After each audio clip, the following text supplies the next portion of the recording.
Bienvenue dans le podcast Le Test Honnête. Je suis Sophie. Et moi, Chloé.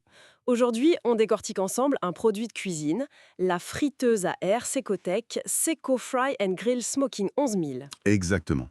On va analyser les infos de la page Amazon.fr, la description, les specs et surtout ce que disent les acheteurs. Notre but, vous aider à y voir plus clair, à comprendre ce que cet appareil a vraiment dans le ventre et si les retours clients confirment les promesses. C'est ça.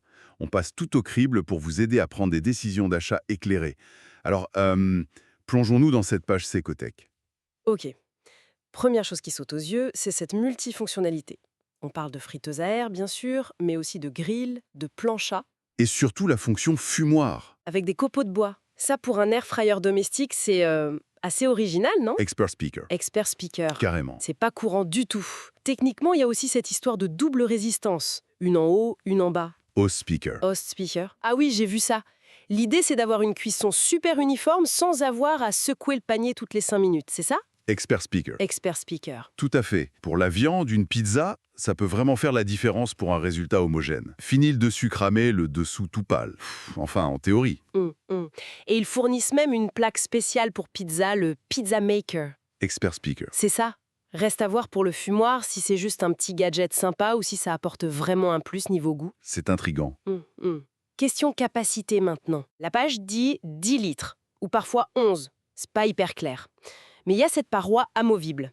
Expert speaker. Oui, qui permet de diviser la cuve en deux zones. Une de 6,5 litres et une de 4,5 litres, si je me souviens bien. Host speaker. Voilà. Et il y a une fonction sync pour que les deux cuissons se terminent en même temps. Plutôt malin pour le plat principal et l'accompagnement, non? Expert speaker. Ah oui, ça c'est pratique. Très pratique même. Host speaker. Par contre, un truc me chiffonne un peu. La puissance.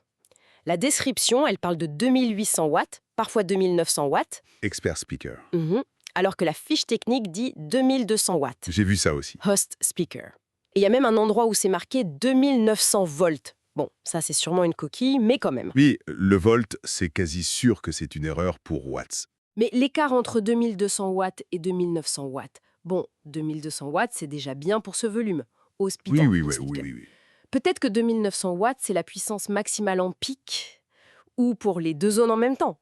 Expert speaker, Expert speaker. c'est possible. Ou une simple incohérence. Ça sème un petit doute sur la rigueur des infos, même si c'est sûrement pas grand-chose. Host speaker. Justement, allons voir ce qu'en disent les utilisateurs, ceux qui l'ont acheté et testé. La note moyenne est de 4,3 étoiles sur 5. Sur 95 évaluations, c'est ça? C'est un bon score. Oui, très correct. Et 70% des avis donnent 5 étoiles. Les points positifs qui reviennent souvent, c'est l'efficacité générale. Les gens disent au top, D'accord. au speaker. La grande capacité est aussi très appréciée. Parfait pour une famille de 3, dit un commentaire. Et la fonction fumoir. Expert speaker. Expert speaker. Ah, le fameux fumoir. Oui, le petit plus fumoir est super. Et la cuisson rapide aussi. Un poulet d'1,5 kg cuit en moins de 50 minutes apparemment.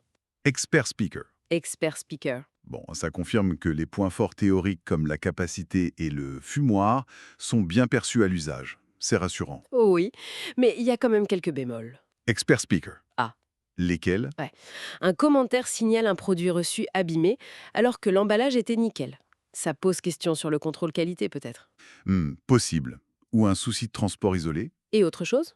Oui, un autre avis est plus critique sur la fonction de base, les frites maison. La personne dit « ça ne marche pas bien ». Pour une friteuse à air, c'est un peu dommage, quoi. Expert speaker? Ah oui, c'est le comble. Bon, les frites maison en air fryer, c'est souvent un art délicat. Ça dépend des pommes de terre, de la technique, mais c'est un point à noter, c'est sûr. Ah, speaker. Host speaker. Malgré ça, l'impression générale reste quand même très positive. Il y a aussi des avis favorables qui viennent de Belgique, d'Espagne et d'Italie. Expert speaker. Expert speaker. D'accord, donc une satisfaction assez large. Et le prix dans tout ça? Host speaker. Autour de 90 € en promotion au moment où on a regardé. Franchement, vu toutes les fonctions annoncées, ça semble assez compétitif. Expert speaker. Oui, le rapport qualité-prix, ou plutôt fonctionnalité-prix, a l'air d'être un de ses gros arguments. Clairement, il se positionne comme un appareil à tout faire, pas juste un air fryer classique. La table de comparaison sur la page le montre bien d'ailleurs. Host speaker. Donc, si on résume, on a un appareil qui se veut très polyvalent, Expert speaker. expert speaker, voilà, avec des atouts comme la fonction fumoir, assez unique, et la double résistance pour une cuisson homogène. Host speaker. Host speaker, plus une grande capacité qu'on peut diviser en deux zones. Les retours clients sont globalement très bons, Expert speaker. même s'il faut garder en tête les quelques points négatifs, le risque d'un défaut au déballage et des résultats peut-être moins parfaits sur certaines choses, comme les frites maison, selon un avis. Host speaker. Host speaker. Donc ça semble une option intéressante pour ceux qui cherchent un appareil multifonction avec une bonne capacité et des petites touches originales comme le fumage. Tout à fait. Et ça soulève une question un peu plus générale peut-être. Oui, Expert speaker. cette tendance à ajouter toujours plus de fonctions aux appareils de cuisine, ici le fumage. Est-ce que c'est toujours une bonne chose? Jusqu'où on peut aller sans que ça devienne trop compliqué à utiliser au quotidien? Host speaker. Ou sans que ça nuise à la performance de base, la fonction principale pour laquelle on l'achète au départ? Expert speaker. Exactement. L'innovation, c'est bien, mais il ne faut pas que ça se fasse au détriment de la simplicité ou de l'efficacité sur l'essentiel, tu vois? Une petite réflexion. Au speaker, Une excellente réflexion pour terminer. Merci d'avoir partagé cette analyse avec nous, Chloé. Expert speaker. avec plaisir, Sophie. Host speaker. Vous venez d'écouter un épisode du podcast Le Test Honnête. Nous vous aidons à prendre des décisions éclairées, une critique de produit à la fois. À la prochaine fois.